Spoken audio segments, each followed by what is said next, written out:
సమయంలో దేవుని యొక్క గ్రంథము నుండి ఎదిగిన కొద్దీ ఒదిగి ఉండు, దేవుడు ఆకాశమంత స్థాయిలో నిన్ను ఆశీర్వదిస్తాడు.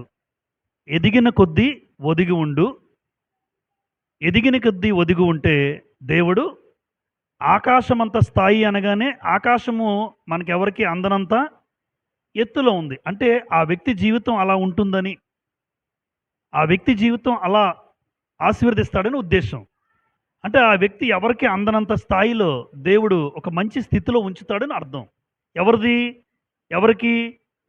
ఎదిగిన కొద్దీ ఎవరైతే ఒదిగి ఉంటారో. ఎదిగిన కొద్దీ ఒదిగి ఉండేవాళ్ళు చాలా తక్కువ మంది. ఎందుకంటే ఎదుగుతున్న కొలది కూడా గర్వం వస్తుంది. భౌతికంగా ఎదిగినా, ఆత్మీయంగా ఎదిగినా ఎక్కువ శాతం మనుషుల్లో ఏముంటుందంటే గర్వం. నాకేంటి? నాకన్నీ ఉన్నాయి. నాకు లోటేంటి? అని మనుషుల్లో తెలియకుండానే, లేనప్పుడు చెప్పట్లేదు నేను, ఉన్నప్పుడు చెప్తున్నాను. అంటే ఎదిగిన కొద్దీ ఒదిగి ఉండేవాళ్ళు చాలా తక్కువ మంది. చాలా తక్కువ మంది. అలాంటి వ్యక్తుల జీవితాల్లో గ్రంథంలో నుండి ఈ రోజున అపోస్తలుడైన పౌలు గారి జీవితాన్ని మనం చూడబోతున్నాం. అపోస్తలుడైన పౌలు తన జీవితంలో సౌలుగా ఉన్నప్పుడు ఆయన ఎలాంటి స్థితిలో ఉన్నాడో, సంఘమును ఎంతగా హింసించాడో, క్రీస్తు ప్రభువుని ఎవరైతే నమ్ముకుంటున్నారో ఎంతమందిని చంపారో ఆయన. అయితే ఆయన ప్రభువుని తెలుసుకున్న తర్వాత ఆయన తన జీవితంలో అంచెలంచెలుగా ఎదిగాడు. ఆ ఎదిగిన స్థితిలో ఎదుగుతున్న కొలది పౌలు గారు ఎలా ఉన్నారంటే ఒదిగి ఉన్నాడు. అది గ్రంథంలో మనం చూస్తాం ఈ రోజున.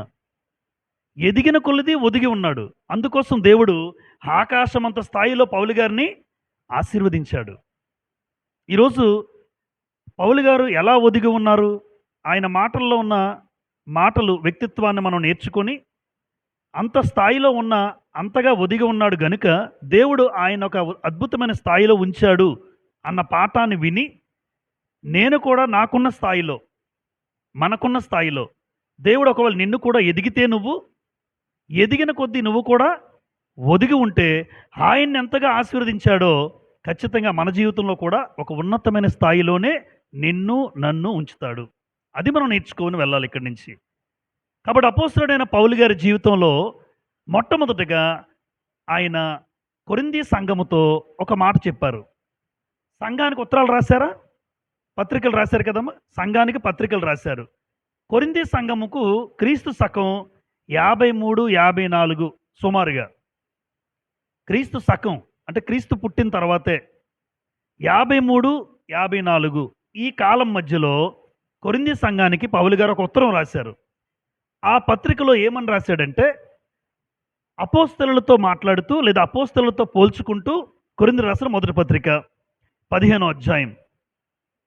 కొరింథీయులకు రాసిన మొదటి పత్రిక 15వ అధ్యాయం తెరవండి. పౌలు గారి యొక్క వ్యక్తిత్వాన్ని మనందరం కూడా ఊహించుకుందాం. ఆయన ఎలా జీవించాడో అర్థం చేసుకుంటే నా బ్రతుకులో కూడా నీకు గర్వం అనేది ఎప్పుడూ రాదు. హెచ్చించుకునే స్థాయి ఎప్పుడూ రాదు, నువ్వెంత ఎత్తుకు ఎదిగినా. కొరింథీయులకు రాసిన మొదటి పత్రిక 15వ అధ్యాయం చూడండి. 15వ అధ్యాయం 9వ వచనాన్ని చదువుతాను. 15:9 మొదటి కొరింథీ. ఏలయనగా నేను అపోస్తలులందరిలో తక్కువ వాడను. ఏమన్నాడమ్మా? అపోస్తలు ఎంతమంది ఉన్నారు? 12 మంది ఉన్నారు. అయితే అపోస్తలులందరికంటే తను ఎలాంటి వాడని చెప్పుకుంటున్నాడు? తక్కువ వాడు. చూడండి, పత్రిక రాసి ఆ సంఘంతో చెప్తున్నాడు, కొరింథీ సంఘమా, అపోస్తలులందరికన్నా నేను తక్కువ వాడను అంటున్నాడు. వాస్తవానికి ఆయన తక్కువ వాడు కాదు. కానీ ఎంత ఎదిగినా ఒదిగి ఉండే మనస్తత్వం కలిగిన పౌలు గారు మనందరితో ఈరోజు ఏం నేర్పిస్తున్నాడంటే, తను ఎంతో ఎదిగాడు. ఎందుకంటే ఒకరికి పత్రిక రాశాడంటే ఆయన జ్ఞానం తక్కువ. దేవుడు అతనితో పత్రిక రాయించాడంటే ఖచ్చితంగా అతను చాలా జ్ఞానవంతుడై ఉండాలి. దేవుడు అతను ఎన్నుకున్నాడంటే అతనిలో ఏదో క్వాలిటీ ఉండాలి. ఎన్నుకున్నాడంటే ఇప్పుడు కొరింథీ సంఘానికి ఒక పత్రిక రాయడానికి పౌలు గారిని పరిశుద్ధాత్ముడు ప్రేరేపించి కొరింథీ సంఘంతో ఒక ఉత్తరం రాయించారంటే పౌలు గారి యొక్క క్యారెక్టర్ ఎంతగా దేవుడికి నచ్చి ఉంటుందో ఆలోచించండి. అంటే అపోస్తలులందరిలో నేను తక్కువ వాడను అన్నాడు. తక్కువ వాడని చెప్తున్నాడు అపోస్తలులందరికంటే. ఎందుకు తక్కువ వాడు అంటున్నాడు? 3 కారణాలున్నాయి. గతాన్ని ఒప్పుకోవడం. గతాన్ని ఏం చేస్తున్నాడమ్మా ఆయన? ఏంటి గతం? తర్వాత చూడండి, కంటిన్యూ చేద్దాం. నేను ఆపాను అక్కడ. 9వ వచనం తర్వాత. నేను అపోస్తలులందరిలో తక్కువ వాడను. తర్వాత దేవుని సంఘమును హింసించినందున అపోస్తలుడు అనబడుటకు యోగ్యుడును. ఎందుకు? మనందరికీ అపోస్తల కార్యాల్లో చూస్తున్నప్పుడు దేవుని సంఘాన్ని అపోస్తల కార్యాలు 8వ అధ్యాయం నుంచి ప్రారంభమవుతుంది. బాగా హింసించాడండి. మనుషులనట ఈడ్చుకొని వచ్చి జుత్తు పట్టుకుని ఈడ్చి మరీ చంపేవాడు. ఇంటింట జొచ్చి అని ఉంటుంది అక్కడ మాట. అపోస్తల కార్యాలు 8వ అధ్యాయం ప్రారంభ వచనాల్లో సౌలైతే అని ఉంటుంది. అప్పుడు సౌలు కదా. సౌలైతే ఇంటింట జొచ్చి అంటే అర్థం ఏంటి? ఇంట్లోకి వెళ్ళి మరి దేవుణ్ణి నమ్ముకుంటారా, ప్రభువుని నమ్ముకుంటావా, ఎవరు యేసు ప్రభు అన్నట్టుగా జుత్తు పట్టుకుని మరి బయటికి ఈడ్చుకొని వచ్చి చంపేవాడు. అందుకే దేవుణ్ణి తెలుసుకున్నాడు. ఈరోజు ఏమంటున్నాడంటే అపోస్తలుడు అనబడడానికి నేను యోగ్యుణ్ణి కాను. ఎందుకంటే నా గతం నాకు గుర్తుంది. ఏ ప్రభువుని నమ్ముకున్నారో అప్పుడు చాలామంది నేను చంపేశాను. ఈరోజు నేను ప్రభువుని తెలుసుకున్నాను, కానీ నేను తక్కువ వాడినే. అపోస్తలులందరికంటే నేను తక్కువ వాడిని. ఎందుకంటే ఆ రోజు దేవుని సంఘాన్ని హింసించాను. అందుకే నాకు యోగ్యత కూడా లేదంటున్నాడు. చూడండి, దేవుడే యోగ్యుడిగా ఎంచాడు ఈయన్ని. దేవుడే పౌలు గారిని యోగ్యుడిగా ఎంచాడు. చూస్తారా ఒక మాట? తిమోతికి రాసిన మొదటి పత్రిక 1వ అధ్యాయం. దేవుడే లేదా ప్రభువే ఎంచినట్టుగా మనం చూస్తాం. చూడండి, 1 తిమోతి 1వ అధ్యాయం 12-13. పూర్వము దోషకుడును హింసకుడును హానికరుడునైనా, చూడండి ఈయనొక బిరుదులు, పౌలు గారికి ఉన్న బిరుదులు ఏంటో పూర్వం ఎలాంటోడు? దోషకుడు, హింసకుడు, హానికరుడునైన నన్ను తన పరిచర్యకు నియమించి నమ్మకమైన వానిగా ఎంచినందుకు. ఎవరు ఎంచారు?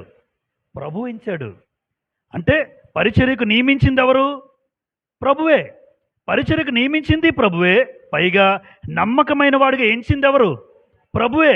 నన్ను బలపరిచిన తర్వాత ఎవరంటున్నారు చూడండి, నన్ను బలపరిచిన మన ప్రభు అయిన క్రీస్తు యేసుకు కృతజ్ఞుడనై ఉన్నాను. నన్ను బలపరిచింది ఎవరు? క్రీస్తు ప్రభు. అయితే నా గతం గుర్తుంది, నేను యోగ్యుడిని కాదు అంటున్నాడు. కానీ ఒకటి, ఎందుకు ఈయన ఎన్నుకున్నాడంటే దేవుడే ఎన్నుకున్నాడు పౌలు గారిని. ఎందుకంటే ఆయన జీవితంలో దోషకుడు, హింసకుడు, హానికరుడైనా దేవుడు తన పరిచర్యకు ఒక వ్యక్తిని నియమించాడు. పరిచర్యకు నియమించి ఆయన్ని నమ్మకమైన వాడిగా ఎంచాడు. ప్రభు నమ్మకమైన వాడిగా ఎంచాడు. కానీ తను అలా చెప్పుకోవట్లేదు. ఏమన్నాడమ్మా? నన్ను ప్రభు ఎంచాడని చెప్పుకోవచ్చు, వాస్తవానికి చెప్పుకోగలడు. కానీ ఒకప్పుడు సంఘాన్ని హింసించాను కాబట్టి అపోస్తలులతో పోల్చుకోవడానికి నాకు అర్హత లేదు, నేను తక్కువ వాడినే, అసలు అపోస్తలుడు అనబడడానికి యోగ్యుడిని కూడా కాను. మీరు ఆలోచించండి, మనకి చిన్న ఆధిక్యత ఉంటే నేను రెచ్చిపోతాను. చిన్నది ఏదైనా నాకు కలిగింది అనుకోండి, నా అంతటోడు లేడురా అంటాను. నేను నా అంతటోడు లేడంటాను. ఏంటి నాకు కలిగిన చిన్న ఆధిక్యత. పౌలు గారికి ఉన్న ఆధిక్యతను బట్టి ఎంత గొప్పగా హెచ్చించుకోవాలి ఆయన.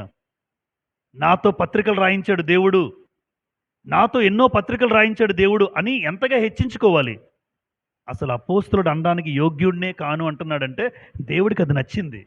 ఎప్పుడు గుర్తుపెట్టుకోండి, నువ్వెంతగా తగ్గించుకుంటావో అంతగా హెచ్చించబడతావు. నువ్వెంతగా హెచ్చించుకుంటావో అంతగా తగ్గించబడతావు. అది వాస్తవం.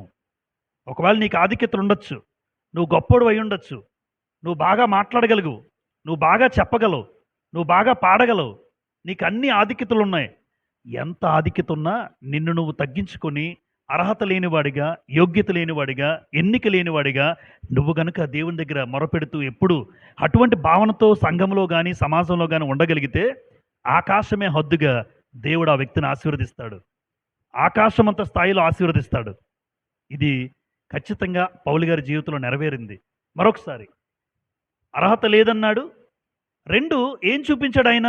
ఈ మాటలు చెప్పడం వల్ల వినయం, అనకువ చూపిస్తున్నాడు. ఎందుకంటే నాకు యోగ్యత లేదు అన్నాడంటే ఎవరు అలా అనుకోరు.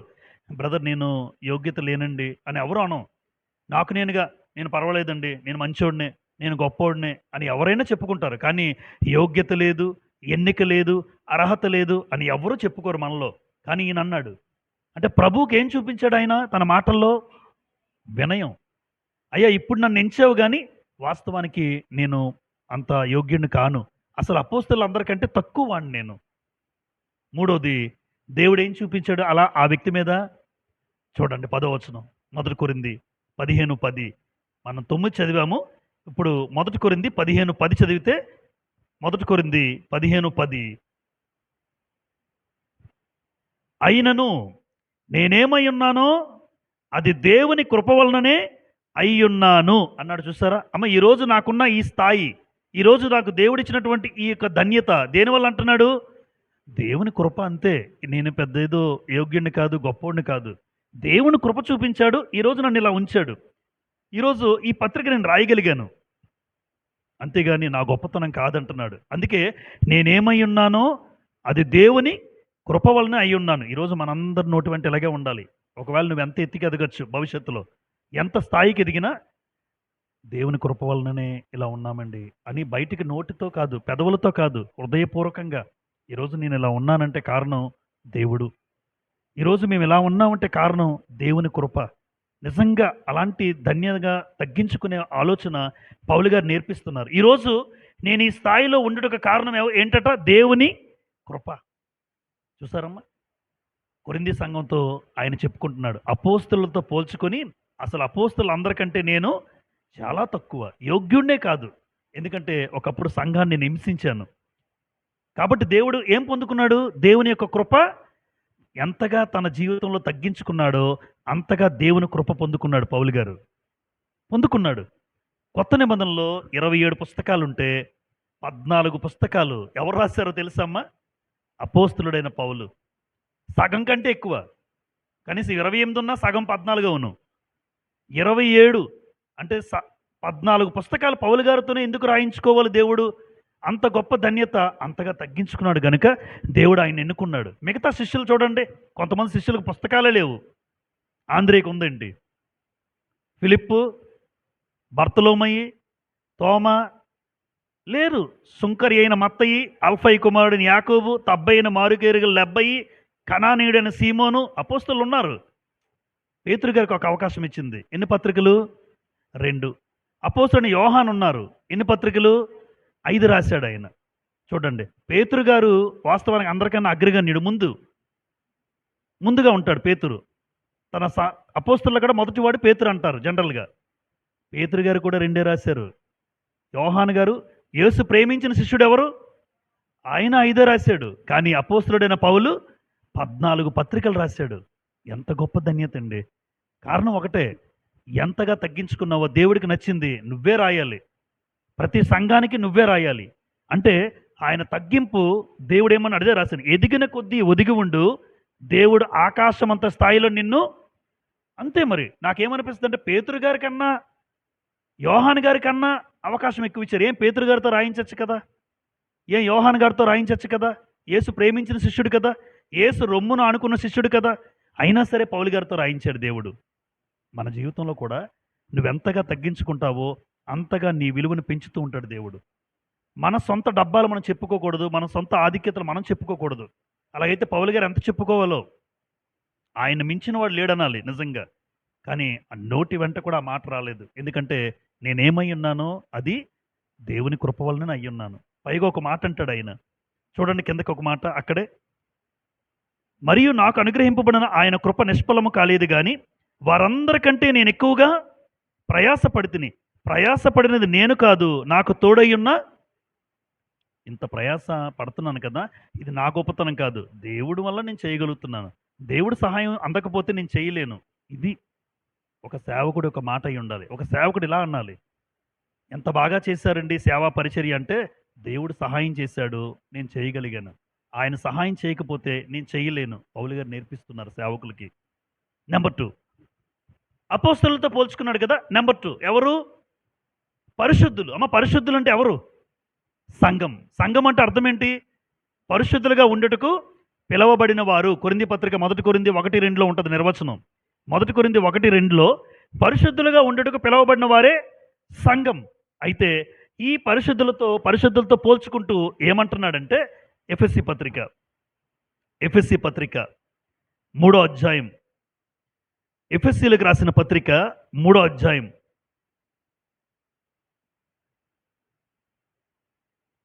ఎఫెసీయులకు రాసిన పత్రిక 3వ అధ్యాయం 11వ వచనం చివరి భాగం చదువుతాను, అందరూ చూడండి. 11వ వచనం చివరి భాగం. పరిశుద్ధులందరిలో, అమ్మ కనబడిందా? ఎఫెసీ 3:11 చివరి భాగం. పరిశుద్ధులందరిలో అత్యల్పుడనైన నాకు ఈ కృప అనుగ్రహించెను. పరిశుద్ధులందరిలో ఎవరట ఈయన? అధికుడు కాదు, అల్పుడు కాదు, అత్యల్పుడు అంటే విలువ లేనివాడిగా చెప్పుకుంటున్నాడు. చూడండి ఎంత అద్భుతమో. అధికుడును అనలేదు అమ్మా, అధికుడును అనలే. వాస్తవానికి అనగలడా? అనగలగా అర్హత ఉంది. ఎందుకంటే ఎఫెసీ సంఘంతో ఈ పత్రిక రాస్తున్నాడు పౌలు గారే. పౌలు ఎఫెసీ పత్రిక రాస్తూ ఈ సంఘస్థులకు రాస్తూ, నేను అధికుడును కాదు, నేను అల్పుడును కాదు. ఎలాంటి వాడట? అత్యల్పుడు అంటే అల్పుడు కన్నా ఇంకా తక్కువ. అంటే పరిశుద్ధులతో పోల్చుకుంటున్నాడు. అసలు సంఘస్థులతో పోల్చుకొని తను తాను తగ్గించుకుంటున్నాడు అంటే మీరు ఆలోచించండి. వాస్తవానికి ఒక సేవకుడు, ఒక నాయకుడు ఒక ఉన్నతమైన స్థాయిలో పత్రికలు రాస్తున్నాడంటే అమ్మ పరిశుద్ధులందరికన్నా గొప్పవాడనే కాదా? ఒక సంఘానికి ఉత్తరం రాస్తూ ఇలా ఉండండి, ఇలా బ్రతకండి, ఇలా జీవించండి, దేవుని కోసం ఇలా బ్రతకండి అంటున్నాడంటే ఖచ్చితంగా విశ్వాసుల కన్నా ఆయన ఎక్కువై ఉండాలి. అవునా? విశ్వాసుల కన్నా ఎక్కువై ఉండాలి. ఎందుకంటే ఆయన చేతులతో పత్రిక రాస్తూ ఎలా ఉండాలో చెప్తున్నాడంటే అంత గొప్ప మహనీయుడు, అంత గొప్పవాడు, అంత గొప్ప భక్తుడు. పరిశుద్ధులందరికంటే నేను అంటే పరిశుద్ధులందరికన్నా తక్కువ. ఆ భావంతోనే ఉన్నాడు, ఆ ఆలోచనతోనే ఉన్నాడు. ఇదేదో బయటకు చెప్పిన మాట అయితే పరిశుద్ధాత్ముడు రాయించడు. ఏదో పౌలు గారు బయటకు భలే చెప్తున్నాడరా అనుకోవడానికి అవకాశమే లేదు. ఎందుకంటే ఈ మాట రాయించింది దేవుడు. ఈ మాట రాయించింది దేవుడు.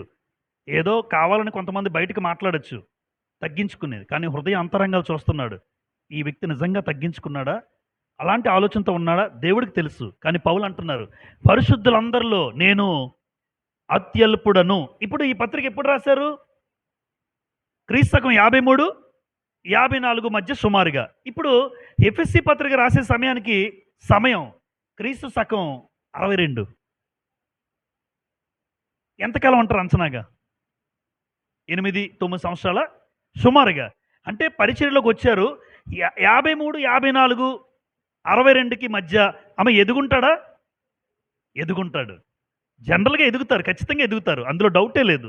అయితే ఎదిగిన తర్వాత ఇంకా ఏం చెప్పుకున్నాడు చూడండి. ఇక్కడేమో అపోస్తలులందరికంటే నేను తక్కువ అని చెప్పుకున్నాడు. ఇక్కడ సంఘం దగ్గరికి వచ్చి పరిశుద్ధులందరినీ చూసి ఇగో పరిశుద్ధులందరిలో నేను అత్యల్పుడను, చాలా తక్కువ వాడిని, అసలు అత్యల్పుడు, నాకు విలువ లేదు అని 62లో చెప్తున్నాడు.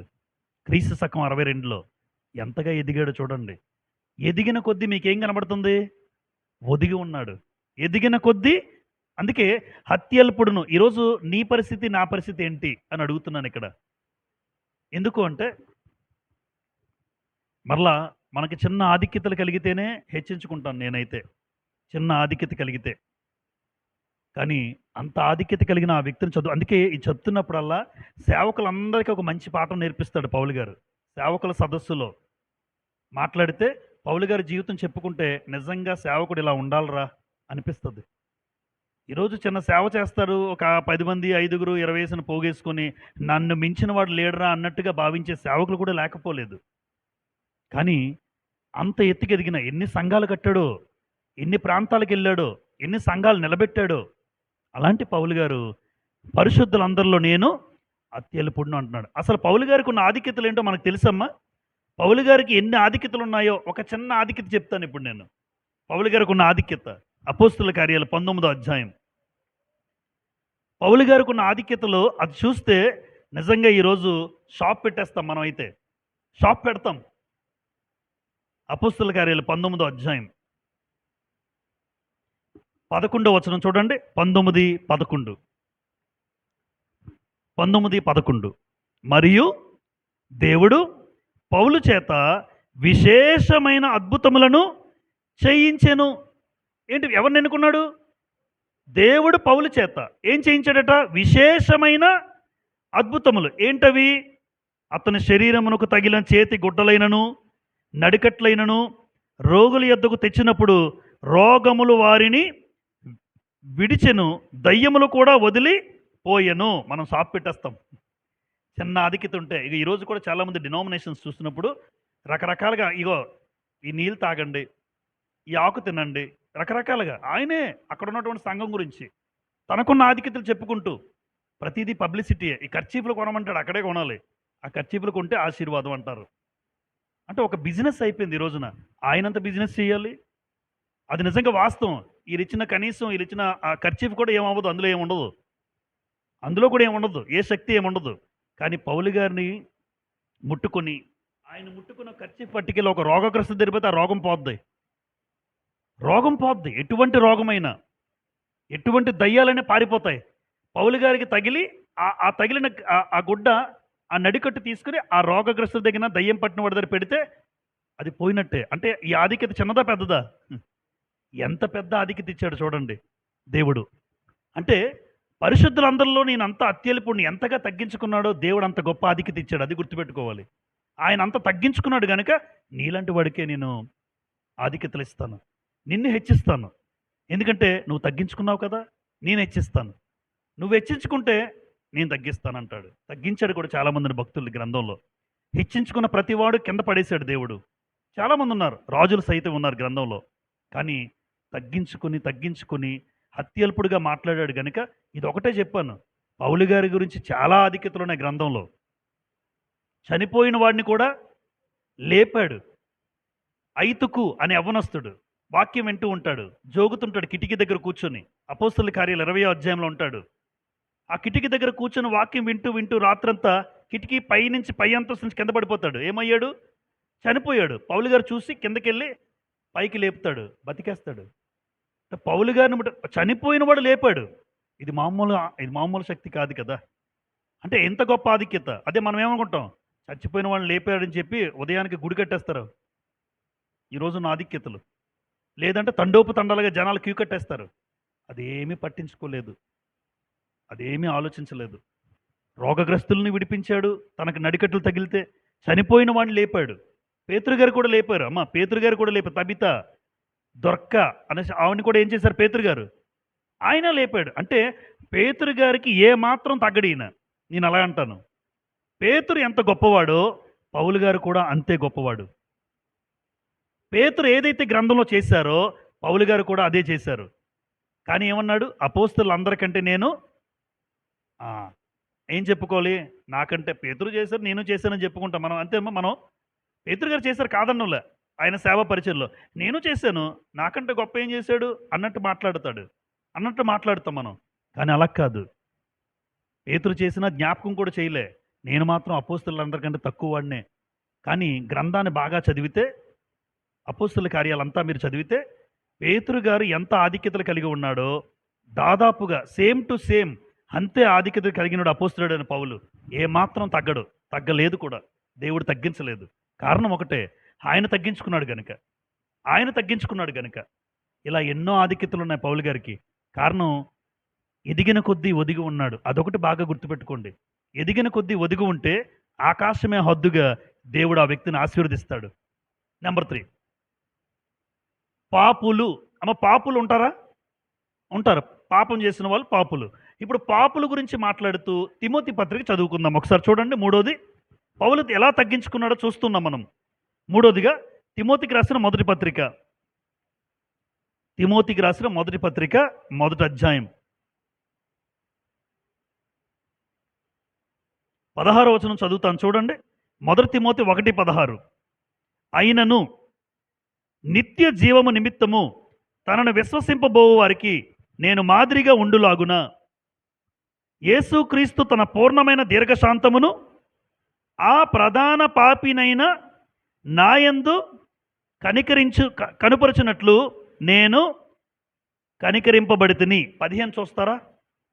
15 చివరి భాగం. క్రీస్తు యేసు లోకమునకు వచ్చినను వాక్యము నమ్మదగినదియు పూర్ణాంగీకారమునకు యోగ్యమైనదియునై ఉన్నది. అట్టి వారిలో నేను ప్రధానుడను. అంటే ప్రధాన పాపి అని చెప్పుకున్నాడు 16లో. అంటే పాపుల్లో ప్రధాన పాపి ఎవరు? పౌలని చెప్పుకుంటున్నాడు.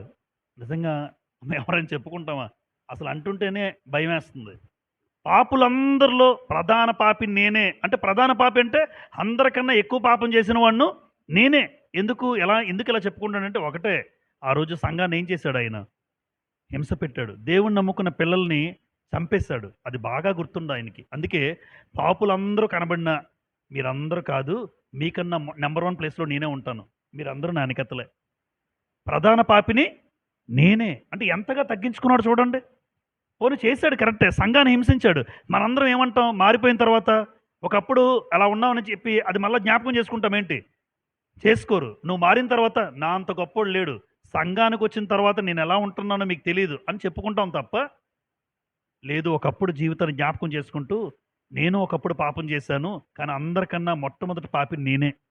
నాకన్నా పాపం చేసినోడు ఎవరు ఉండరు మీలో. అంటే మీరందరూ నాకన్నా మంచోలే అంటున్నట్టుగా మాట్లాడుతున్నాడు. మీరందరూ నాకన్నా మంచోలే. ఒకవేళ పాపి ఎవరైతే ఉన్నారో ఆ మొట్టమొదటి పాపిని నేనే. ఆ ప్రధాన పాపిని నేనే. మొట్టమొదటగా కొరింథీ సంఘానికి రాసినప్పుడు ఏ సంవత్సరంలో రాశారు? 53, 54. ఎఫెసీ సంఘానికి రాసినప్పుడు ఏ సంవత్సరంలో రాశారు? 62. తిమోతికి పత్రిక రాసినప్పుడు క్రీస్తు శకం 64. అంచెలంచెలుగా ఏమవుతున్నాడు? తగ్గుతున్నాడు. అంచెలంచెలుగా తగ్గిపోతున్నాడు. చూడండి. అపోస్తులతో పోల్చుకున్నాడు, తక్కువ అన్నాడు. పరిశుద్ధులతో పోల్చుకున్నాడు, అత్యల్పుడిని అన్నాడు. ఆఖరికి ఇక్కడ ఏమనేసాడు? ఏకంగా ప్రధాన పాపిని నేనే అనేసాడు. అంచెలంచెలుగా సంవత్సరాలు పెరుగుతున్నాయి. సుమారుగా 10 సంవత్సరాలు అయిపోయింది. దేవునిలో ఇంకా ఎదిగిపోయాడు. ఇది సేవకుడికి ఎదుగుదల. ఒక విశ్వాసి ఎదగాలంటే ఆదర్శంగా మాట్లాడుతున్నాడు. ఇప్పుడు ఒక దృష్టాంతం అని రాశాను. దృష్టాంతము అన్న మాటకు అర్థం ఏంటంటే ఉదాహరణ. దృష్టాంతము అంటే ఉదాహరణ. పౌలు గారు ఏమన్నారు చూడండి, ఒక భయంకర పాపిని కూడా దేవుడు దానికి కారణం నేనే అంటున్నాడు. ధైర్యంగా ఒప్పుకుంటాడు. ఎందుకు? ఆయన హింసకుడు, దోషకుడు, హానికరుడు. నాలాంటి పాపి మరొకడు ఉండడు.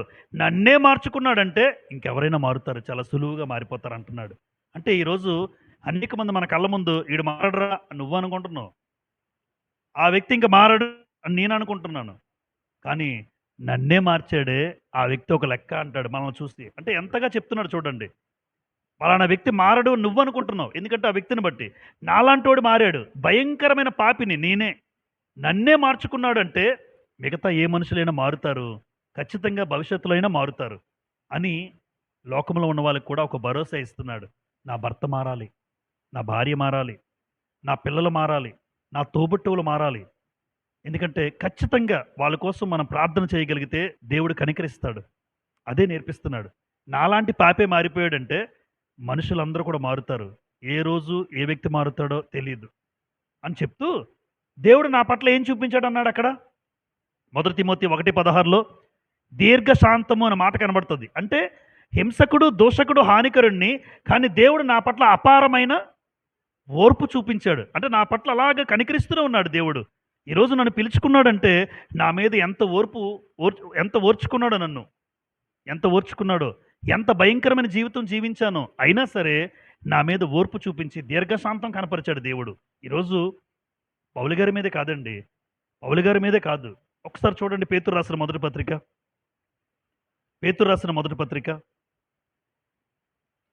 రెండో పత్రిక, పేతురు రాసిన 2వ పత్రిక 3వ అధ్యాయం 9వ వచనం. 2 పేతురు 3:9. కొందరు ఆలస్యమని ఎంచుకున్నట్లు ప్రభువు తన వాగ్దానంను గురించి ఆలస్యము చేయువాడు కాడు గాని ఎవడును నశింపవలని హెచ్చయింపక అందరూ మారు మనస్సు పొందవలనని కోరుచు మీ ఎడల ఎలా ఉన్నాడు? దీర్ఘశాంతము గలవాడై ఉన్నాడు. అంటే ఏ మనిషి కూడా ఈ లోకంలో చచ్చిపోవడం ఇష్టం లేదు, లేదా ఏ మనిషి కూడా దేవుని తెలుసుకోకుండా చచ్చిపోవడం దేవుడికి ఇష్టం లేదు. అంటే అందరూ ఏం పొందాలట? మారు మనసు పొందాలని దేవుడు దీర్ఘశాంతము.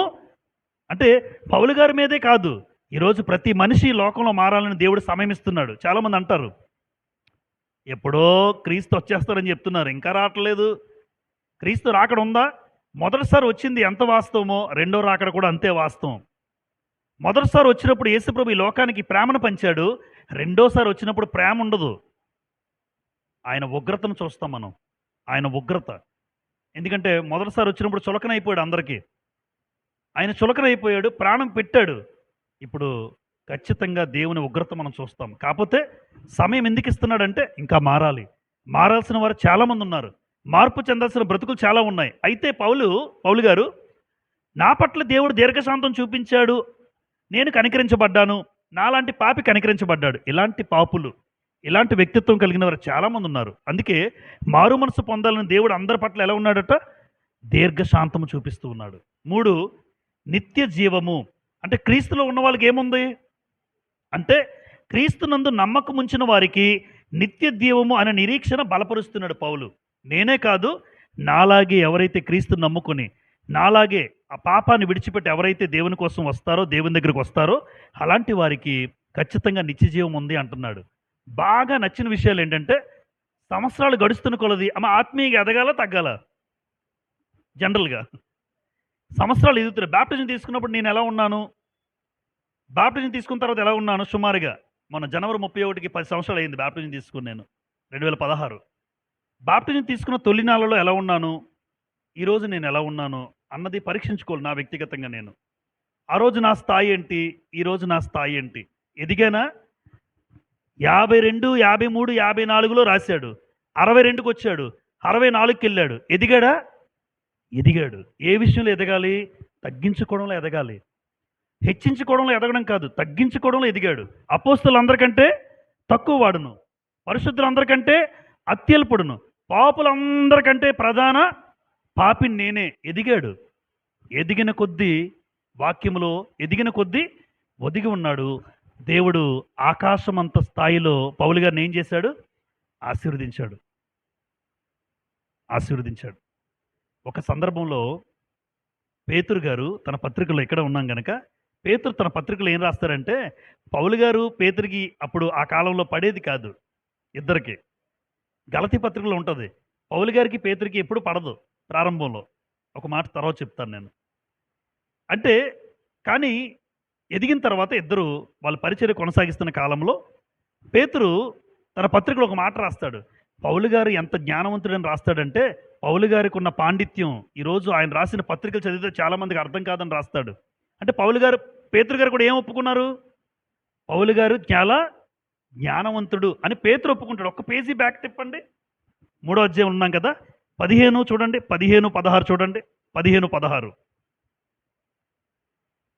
మరియు మన ప్రభు యొక్క దీర్ఘశాంతం రక్షణార్థమైంది ఎంచుకోండి.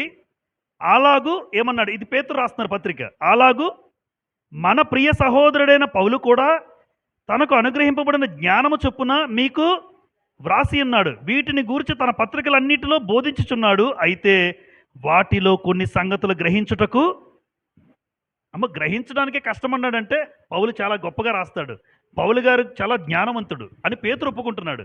అంటే పేతురు గారు ఒక రకంగా పౌలు గారి పాండిత్యాన్ని గొప్పగా ఎంచుతున్నాడు. అసలు పౌలు గారు రాసిన పత్రికలు కొన్ని గ్రహించడానికి కూడా చాలా కష్టం అంటున్నాడు. ఆయన ఒప్పుకుంటున్నాడు. తర్వాత ఏమన్నాడు? వీటిని విద్యా విహీనులు, అస్థిరులైన వారు అంటారు. అంటే చదువు లేని వాళ్ళు ఇంకా తెలుసుకోవడం కష్టం అంటున్నాడు. చదువు ఉన్నవాడు గ్రహించడమే కష్టం, చదువు లేనివాడు పౌలు గారి పత్రికలు చదివితే అర్థం చేసుకోవడం ఇంకా కష్టం. ఎందుకంటే అంత గొప్ప జ్ఞానవంతుడని పేతురు గారు కూడా అంగీకరించారు. ఇప్పుడు పౌలు ఈ స్థాయిలో ఉండడానికి గల కారణం ఏంటంటే, ఆయనలో ఏమన్నా దీనత్వం, ఆయనలో తగ్గింపు. కొన్ని మాటలు చూసి మనం ముగించుకుందాం.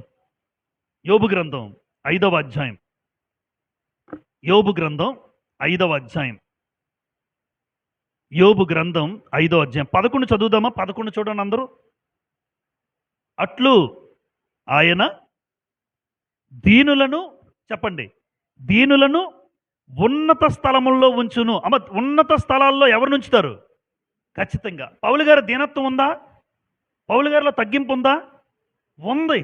లిటరల్గా ఆయన మాటల్లో, ఆయన స్టేట్మెంట్స్ కొరింథీ సంఘానికి ఇచ్చినప్పుడు కానీ, ఎఫెసీ సంఘంతో చెప్పినప్పుడు కానీ, తిమోతికి రాసిన పత్రికలో కానీ పౌలు గారు ఇచ్చిన స్టేట్మెంట్స్ ఎలాగున్నాయంటే అంతగా తగ్గించుకున్నాడు. దీనత్వం. ఇప్పుడు దీనులను ఎక్కడ ఉంచుతాడట?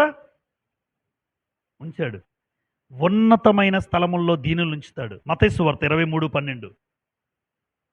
మత్తయి సువార్త యేసుప్రభు మాట్లాడుతున్న స్టేట్మెంట్ ఇది. ప్రభు అయిన యేసు మాట్లాడుతున్న మాట చూడండి. మత్తయి సువార్త 23:12. తన్ను తాను హెచ్చించుకునివాడు తగ్గింపబడును, తన్ను తాను తగ్గించుకునివాడు. ఈ మాట ఎవరు చెప్పారు? ప్రభు అయిన యేసు ప్రభు వారు చెప్పిన మాట. యేసు ప్రభు ఏం చెప్పారంటే తను తాను హెచ్చించుకున్నవాడు ఏమవుతాడు? ఖచ్చితంగా. తను తాను తగ్గించుకున్నవాడు తగ్గించుకున్నాడు గనుక హెచ్చించబడ్డాడు. తగ్గించుకున్నాడు గనుక హెచ్చించబడ్డాడు. పౌలు గారు ఒక స్టేట్మెంట్ ఇచ్చారమ్మా, మనందరికీ తెలుసు. నేను క్రీస్తుని పోలి నడుచుకున్న ప్రకారం మీరు నన్ను పోలి, కొరింథీ పత్రిక 11:1 ఉంటుంది, మొదటి కొరింథీ 11:1. అంటే ఆయన ఆల్మోస్ట్ ఏ స్థాయికి ఎదిగిపోయాడు? యేసు ప్రభువు లాంటి వాడిగా మారిపోయాడు. మీరు ఆ మాటకున్న అర్థం గ్రహించారా ఎప్పుడైనా? నేను క్రీస్తుని పోలి నడుచుకున్న ప్రకారము అన్నాడు. క్రీస్తుని పోలి నడుచుకున్నాడంటే యేసు ప్రభు ఎలాగైతే భూమి మీద ఎలా ఉంటాడో దాదాపుగా సేమ్ టు సేమ్ పౌలు గారిని చూస్తే ప్రభువుని చూసినట్టే అనమాట. పౌలు గారిని చూస్తే ప్రభువుని చూసినట్టే. చూసారమ్మా ఎంత గొప్ప ఆధిక్యతగా ఉంది. ఈరోజు మనం ప్రభువుని చూడలేదు, కానీ ఆ రోజుల్లో పౌలు గారిని చూసుంటారా? కొంతమంది అయినా చూసుంటారు పరిచర్యలో. అంటే పౌలు గారిని చూస్తే యేసు ప్రభువుని చూసినట్టే. అంతగా బ్రతికాడు. యేసు ప్రభు ఎంత తగ్గించుకున్నాడో మనకు తెలుసు. ఈ లోకానికి వచ్చి దేవుని కుమారుడిగా అర్హత విడిచిపెట్టేశాడు, పరలోకాన్ని విడిచిపెట్టాడు, ఆ మహిమ లోకాన్ని విడిచిపెట్టాడు, సమస్తాన్ని విడిచిపెట్టాడు, ఏమీ లేనివాడుగా ఈ లోకానికి వచ్చాడు. అయినా అంటే ప్రభు ఎలాగైతే తగ్గించుకున్నాడో ఆయన చూస్తున్నప్పుడల్లా పౌలు గారిని చూస్తే ప్రభువుని చూసినట్టే. అంత గొప్పగా తగ్గించుకున్నాడు, అంత గొప్ప ఆధిక్యత ఇచ్చాడు దేవుడు. కాబట్టి ఎప్పుడు కూడా హెచ్చించుకునే ఆలోచన మన హృదయంలో కూడా ఎవరికి రాకూడదు. పేతురు రాసిన మొదటి పత్రిక 5వ అధ్యాయం 5-6 వచనాలు. చివరిగా పేతురు రాసిన మొదటి పత్రిక 5వ అధ్యాయం 5-6 వచనాలు. చిన్నలారా మీరు పెద్దలకు లోబడి ఉండుడి. ఉంటున్నారా? మీరు చిన్నపిల్లలు ఎదురు తిరుగుతున్నారు. నిజమే. చిన్నలారా అంటే అమ్మ చిన్నపిల్లని కాదు. ఇక్కడ సంఘాన్ని ఎలా మాట్లాడాడంటే విశ్వాసులు ఎలా చెప్పాడు? చిన్నలారా అన్నాడని చెప్పి పసికందులు కాదు వీళ్ళు. చిన్నలారా మీరు పెద్దలకు లోబడి ఉండుడి. మీరందరూ ఎదుటివాని ఎడల దీన మనస్సు అన్న వస్త్రము ధరించుకుని మిమ్మును అలంకరించుకునుడి. చాలామంది అలంకారం రకరకాలుగా అలంకరించుకోవచ్చు, కానీ ఒక వ్యక్తిని చూసినప్పుడు వాళ్ళు ఏమన్నాలంటే ఆ చెల్లి, ఆ అక్క ఎంత తగ్గించుకుంటుందో అని ఎప్పుడైనా చెప్పగలిగారమ్మా? మీరు ఎవరి గురించి అయినా చెప్పు ఉండొచ్చు. చెప్తే ఆ వ్యక్తి జీవితం నిజంగా ధన్యకరమే. ఆ చెల్లి అక్క ఎంత తగ్గించుకుంటారో, ఆ అన్న తమ్ముడు ఎంత తగ్గించుకుంటారో ఒక వ్యక్తి కోసం. ఆయన ఏ స్థాయిలో ఉన్నా ఎంత తగ్గించుకుంటాడండి, ఎంత తగ్గించుకుంటుందండి. ఈ మాటలు వింటే వాళ్ళలో ఏం కనబడుతుందంటే తగ్గింపు. దీన వస్త్రం అన్నాడు. దీన మనస్సు అనే వస్త్రం ధరించుకోండి. తర్వాత 6వ వచనం. దేవుడు తగిన సమయమందు మిమ్మును హెచ్చించినట్లు ఆయన బలిష్టమైన చేతి క్రింద దీన మనస్కులై ఉండుడి. దీన మనస్కులై ఉండుడి అంటే తగిన సమయంలో హెచ్చించేది ఎవరు? ఇప్పుడు పౌలు గారిని కూడా ఆయన ఎప్పుడు హెచ్చించుకోలేదు. ఒక వ్యక్తిని హెచ్చించాలన్నా, ఒక వ్యక్తిని తగ్గించాలన్నా ఎవరమ్మా? దేవుడే, మనుషులు కాదు. ఒక వ్యక్తిని హెచ్చించాలన్నా తగ్గించాలన్నా దేవుడే. అయితే ఒకటి, ఆయన హెచ్చించే వరకు ఆ సమయం వరకు వేచి ఉండు. నన్ను నేను హెచ్చించుకోవడానికి ట్రై చేయకూడదు, నన్ను నేను గొప్పగా ఫీల్ చేసుకోవడానికి ట్రై చేయకూడదు. తగిన సమయంలో నిన్ను హెచ్చిస్తాడు. అది మనం చూడలేము, ఊహించలేము. తగిన సమయంలో హెచ్చిస్తాడు. అయితే హెచ్చించినంత వరకు కూడా ఆయనే హెచ్చిస్తాడు కనుక దీన మనస్కులుగా ఉండాలి. అది మన వ్యక్తిత్వంగా నేర్చుకోవాలి. తగిన సమయంలో హెచ్చించేది దేవుడు. అందుకే చాలామంది ప్రయత్నం చేస్తుంటారు. మీరు కోరాహు కుమారులు విన్నారా? కోరాహు, దాతాను, అభిరాము, సంఖ్యాకాండ 16వ అధ్యాయంలో. మోషే దేవుడు ఎన్నుకోబడ్డాడు, అహరోను దేవుడి చేత ఎన్నుకోబడ్డాడు. ఏ మోషే గొప్పోడా, అహరోను గొప్పోడా, మేము గొప్పోలం కాదా అని వస్తాడు ముందుకి. ఎవరు? కోరాహు. మొత్తం అందరిని కూడా భూమి నెరవిడిచి కిందకి దిగిపోతారు, మింగేస్తుంది భూమి. దేవుడు కోపం వచ్చింది. ఎన్నుకొంద దేవుడు అంటే తను తాను హెచ్చించుకోవడానికి బయటకు వచ్చాడు, ఏదో సాధిద్దామని. ఏం సాధించాడు కోరాహు? కుటుంబం అంతా కిందకి వెళ్ళిపోయారు. సుమారు 250 మంది. భూమి మింగేస్తుంది. తనంతట తాను ఏమనుకున్నాడంటే హెచ్చించుకోవడానికి ట్రై చేశాడు. ఏ మోసేనే సేవ చేయగలడు, నేను చేయలేనా? నిన్ను ఎన్నుకుంటే నువ్వు చేయొచ్చు. ఆయన ఎన్నుకున్నాడు కాబట్టి ఆయన చేస్తున్నాడు. దేవుడి మీద తిరుగుబాటు చేయకూడదు కదా. ఆలోచించండి. అంటే ఒక ఉదాహరణ చెప్పాను అంతే. తన్ను తాను ఎప్పుడూ హెచ్చించుకోకూడదు. ఆయన హెచ్చిస్తాడు, దానికి ఒక సమయం ఉంటుంది. అంతవరకు దీన మనస్కులుగా, బలిష్టమైన చేతుల కింద దీన మనస్కులుగా ఉండు అన్నాడు. సేవకులు అమ్మ చాలామంది సేవకులు ఉన్నారు కదా లోకంలో. చాలామంది సేవ చేసే వాళ్ళు ఉన్నారు. ఒక దగ్గర నేను చూశాను, రెవరెండ్, బిషప్, అపోస్తలుడు అని పిలవలేదని ఆయన ఫీల్ అయ్యాడట. స్టేజ్ మీద చెప్తున్నాడు, నాకున్న ఆధిక్యతలు మీరు చెప్పలేదన్నాడు. అంటే రాసుకోవడం మర్చిపోయానని అంటున్నాడు ఆయన. అంటే మామూలుగా దేవుని సేవకులను పిలిచేశారు, సహోదరులు దేవుని సేవకుడు పిలిచేస్తే ఆయన ఫీల్ అయ్యి హర్ట్ అయ్యాడట. సేవకుడు ఏంటట, రెవరెండ్, బిషప్, అపోస్తలుడు, సో అండ్ సో పేరు పెట్టి పిలాలట. ఎవరండి రెవరెండు, ఎవరు బిషప్పు, అపోస్తలుడు? పౌలు గారికి ఉన్న పేరేంటి తెలుసా? ఆయన ఎప్పుడు ఆయనకున్న పేరులాగా అంటాడు ఆయన, నేను తక్కువ వాడిని, నేను అల్పుడిని, నేను అత్యల్పుడిని, నేను ప్రధాన పాపిని అంటే పౌలు గారు ఎప్పుడైనా రెవరెండ్, బిషప్ ఆయనకి పెట్టాలి అసలు వాస్తవానికి బిరుదులు. ఇవన్నీ అసలు ఆయన పక్కన ఎన్నో ట్యాగ్స్ ఉండాలి పౌలు గారికి. ఒక్కటంటే ఒకటి లేదు. ఏమి నేర్పిస్తున్నాడు ఈరోజు సేవకులకి? బిరుదులు కాదు, నువ్వు సేవ చేసు, ఆయన హెచ్చిస్తాడు. కానీ మనం ఏం చేస్తాం, ఆ పేరు అనలేదని నిజంగా చూశాను, నేను కల్లారా చూశాను కనుక చెప్తున్నాను. రెవరెండు, బిషప్పు అవి అనలేదని ఆయన ఫీల్ అయ్యాడట. అంటే నాకున్న ఆధిక్యతలు నువ్వు చెప్పలేదు అందరికీ. మనకున్న ఆధిక్యతలు చెప్పడానికి మనం ఎవరూ చెప్పండి? దేవుడు అవకాశం ఇస్తే నిలబెట్టాడు, నిన్ను వాడుకుంటున్నాడు. చెయ్యి, వీలైతే సేవ చెయ్యి, లేదంటే పక్కకి తప్పుకో, ఇంకొకరిని వాడుకుంటాడు. మనకున్న ఆధిక్యతలు మనం చెప్పుకోకూడదు, మళ్ళీ ఇంకోళ్ళతో చెప్పించడం ఒకటి, ఇంకోళ్ళతో చెప్పించడం. విలియం కేరీ గురించి చెప్పి నేను ముగిస్తాను. మీకు ఒకసారి చెప్పాను ఇది. విలియం కేరీ బైబిల్ గ్రంథాన్ని 44 భాషల్లోకి తర్జుమా చేశాడు. తెలుగు, హిందీ, ఇంగ్లీష్, మరాఠీ, ఎన్నో భాషలు ఉన్నాయి. అంటే బైబిల్ ఈరోజు చదువుతున్నాం, మనం ఏ భాష చదువుతున్నాం? ఇంగ్లీష్ వాళ్ళకి ఇంగ్లీష్, హిందీ వాళ్ళకి హిందీ, ఏ భాష వాళ్ళకి భాష. సుమారుగా 44 భాషల్లోకి తర్జుమా చేసింది ఎవరమ్మా? విలియం కేరీ అని ఆయన.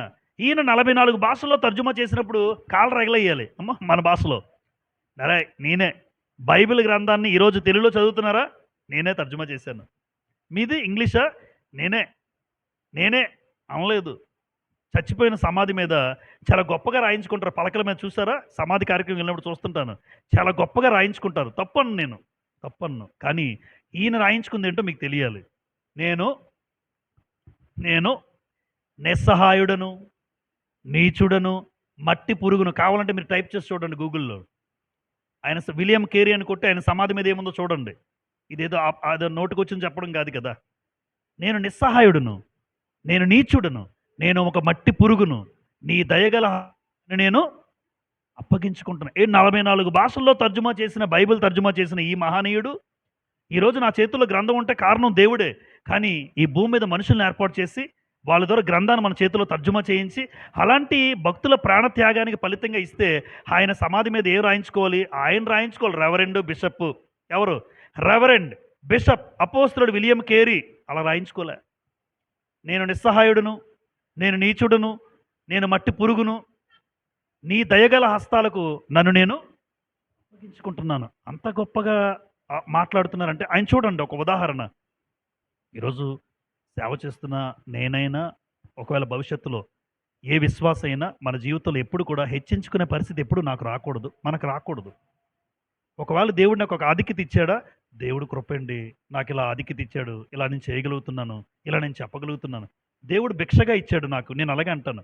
దేవుడు ఒక భిక్షగా ఇచ్చాడు, వాక్యం చెప్పగలిగే స్థాయి భిక్షగా ఇచ్చాడు కనుక ఎప్పుడు హెచ్చుకోకూడదు. పౌలు గారు ఏం నేర్పిస్తున్నారు చూడండి. ఆయనకున్న ఆధిక్యతలు ఎన్నో ఉన్నాయి, కానీ ఎక్కడా కూడా తన గురించి గొప్పగా హెచ్చించుకోలే. తగిన సమయంలో ఎవరు హెచ్చించారు? దేవుడే. ఎందుకు? 14 పత్రికలు దేవుడు ఆయనతో రాయించడమే హెచ్చించడం కాదంటారా? మిగతా అపోస్తలులందరూ కూడా ఎవరు రాయలేదు. 14 పత్రికలు ఆయనతో రాయించుకున్న. ఎప్పుడు నాకు అదే అనిపిస్తుంది మనసులో, 14 పత్రికలు రాయించుకున్నావయ్యా, అంతకన్నా ఆకాశమంత స్థాయిలో దేవుడు ఆశీర్వదించింది పౌలు గారిని. ఎదిగిన కొద్దీ ఒదిగి ఉన్నాడు. ఆకాశమంత స్థాయిలో అందరికన్నా ఎక్కువగా పత్రికలు రాశాడంటే అంత గొప్ప అవకాశం దేవుడు పౌలు గారికి ఇవ్వడానికి కారణం ఒకటే, ఎదిగిన కొద్దీ ఒదిగి ఉండడం.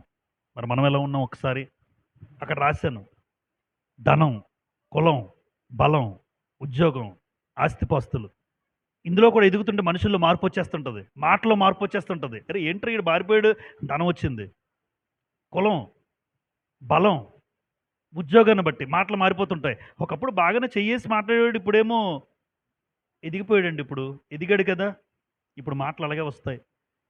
నువ్వు ఎంత ఎదిగినా ఎప్పుడు ఒదిగి ఉండే మనస్తత్వం మనకు రావాలి. అదే దేవుని కోరుకుందాం, అదే దేవుని ప్రార్థిద్దాం.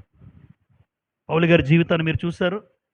సంవత్సరాలు సంవత్సరాలు గతిస్తున్న ఆత్మీయ జీవితంలో ఎదుగుతూ ఎదుగుతూ ఒదిగిపోయాడు. ఒదిగిపోయాడు. దేవుని చేతుల్లో ఒదిగిపోయాడు. అంత గొప్ప ఆధిక్యత ఆయనకి దేవుడిచ్చాడు. ఈరోజు మనం కూడా ఆయన జీవితాన్ని బట్టి మనం కూడా ఎంత ఎదిగినా తగ్గించుకుందాం. ఎంత స్థాయిలో ఉన్నా దీనత్వం కలిగి ఉందాం. ఓపికతో ఉన్న మీ అందరికీ హృదయపూర్వకమైన వందనాలు చెల్లిస్తూ ఈ నా మాటలు ముగిస్తూ ఉన్నాను.